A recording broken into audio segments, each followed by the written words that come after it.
মানতে গিয়ে যদি রাম এবং মামদের হাতে নির্যাতিত হতে হয়, এই কোরআনের আলোচনা আজকে খয়রান ফুটবল মাঠের ময়দান থেকে কোরআনের আলোচনা শুনতে গিয়ে জীবন দিতে হয়, রক্ত দিতে হয়। আবু সাইদ মুগ্ধ জীবন দিয়েছে, বাতিলের কাছে মাথা নত করে নাই, ঠিক কিনা? আমরা সেই মুসলমান, কোরআন এই ফুটবল মাঠ থেকে কোরআনের হক কথা শুনতে গিয়ে আজকে যদি জীবন দিতে হয়, রক্ত দিতে হয়, কে কে কোরআনের কথা শোনার জন্য প্রস্তুত আছেন? কোন হক কথা শুনে নিজের বাস্তব জীবনে আমল করবেন, মানুষ যদি কোনো মতবাদ মানবেন না, কে কে রাজি আছেন? তো হাত তুলে আল্লাহকে দেখান।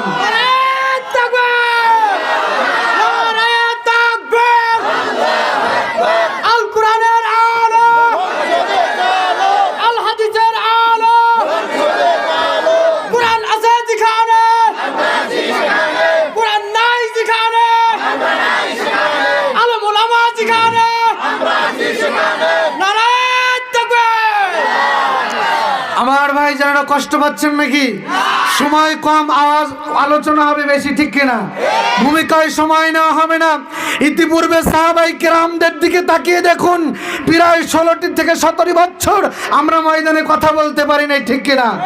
সাতক্ষীরা, যশোর, খুলনার ময়দানে গিয়েছি, স্টেট পর্যন্ত যেতে দেওয়া হয় নাই, নামিয়ে দেওয়া হয়েছে, ঠিক কিনা? আজকে ময়দান উন্মুক্ত, কথা শুনতে রাজি আছেন তো আপনারা?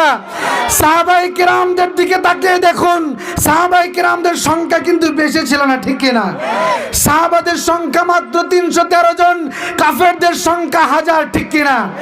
এরপর সাহাবায়ে কেরাম বলেন তো বিজয় হয়েছে নাকি হেরেছে? আরেকটু জোরে বলুন।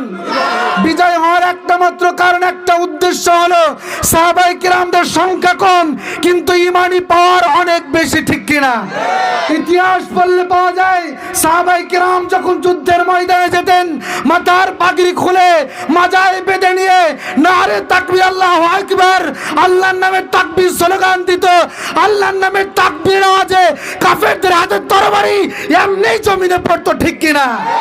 আমরা সেই মুসলমান, আমাদের আওয়াজ আসতে হতে পারে, আরেকটু জোরে আসতে হতে পারে। সম্মানিত হাজিরিন, 4টা পয়েন্টের উপরে কথা বলবো, জোরে বলুন কয়টা?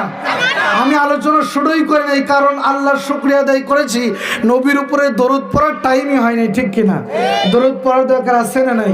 সংক্ষেপে পড়ছি ওই নবীর উপরে, যে নবীকে বলা হয় সাইয়্যিদুস সাকালাইন, ইমামুল মুরসালিন, বদরুদ্দোজা, দুলালে আমিনা, সরকারি দু আলম। এভাবে বলতে বলতে ফজর পর্যন্ত বললেও আল্লাহর নবীর শান বলে শেষ করা সম্ভব নয়। সর্বোপরি মুহাম্মাদুর রাসূলুল্লাহ, সকলে পড়ি।